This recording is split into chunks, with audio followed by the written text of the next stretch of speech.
Hey guys, how's it going? It's Atsu. So today we've got a special guest, Saki-san, based in New York. Thank you very much for coming. Thank you so much for having me. So today I'm going to ask you a lot of questions about your lifestyle, Great. how you studied English and that kind of stuff.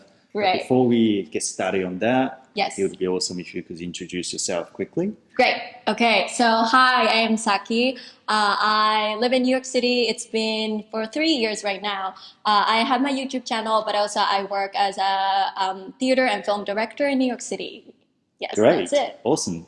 So obviously your English is just amazing. Thank you. And so I want to kind of do a bit of a deep dive into Great. how you started learning English and what sort of approach you took in the way of kind of building your English ability before coming here. Before coming here, yeah. Yeah. So did you go to an international school? No, I didn't. Okay, that's cool. Because a lot of people kind of worry about it. Because, Right. like as soon as you say, oh, I went to international school or something like that, like it becomes like something that's totally different. unrelatable. Oh, yeah. So when did you start learning English? I started learning English probably when I was 2, actually. When you were 2? Yes. So That's my a mom. little bit disappointing. I know. And I feel so bad to say that. So my mom took me to the English class because she wanted to speak English. Mm-hmm. And then I went to English classes.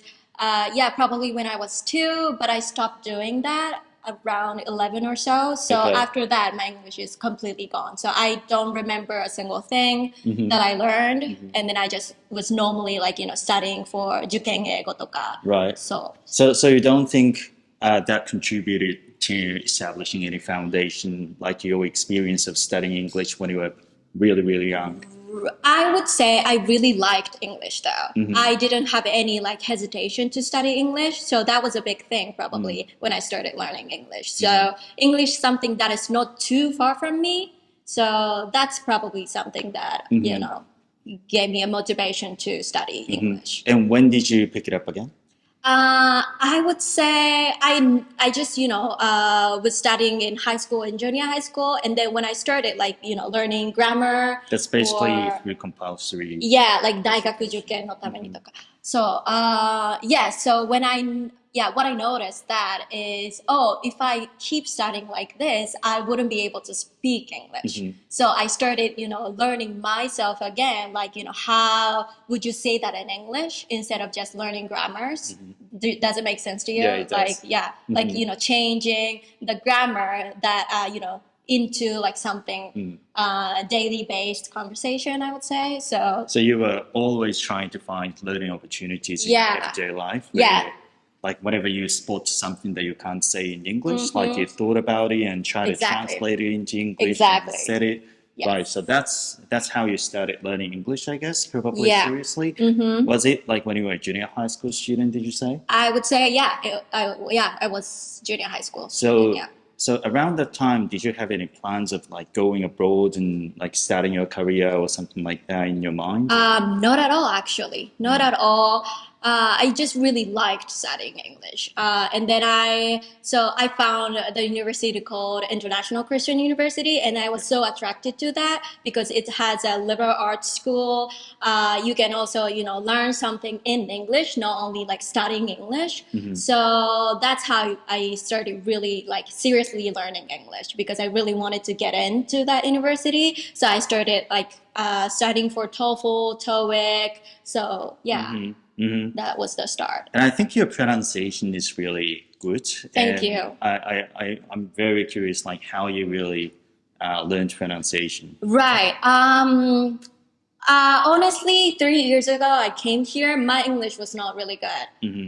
One of my professors said my English was terrible. Really? Yes. So I wouldn't say that was really good when I came here, but I had to learn IPA, which is how do you say? Symbols. Yeah, phonetic symbols for my acting classes. Because as an actor, you have to pronounce all the accents as well. If you get a role of Western character, you have to pronounce Western. Yeah. So that's how we have to take IPA class. That actually really, really made my English better. So after you learned the IPA, or the phonetic symbols, which a lot of students in Japan do as well, Right. But Right. still their pronunciation is kind of stuck. They don't know how to use Mm-hmm. the knowledge of IPA. Mm-hmm. But how did you translate that knowledge into more of a like a practical, Right. Practical ability? I would say I think it's not easy, but it's probably easier to study IPA and then learn what it is. But it's actually really hard to recognize your English and then what it's, which part is different from the normal IPA, if that makes sense.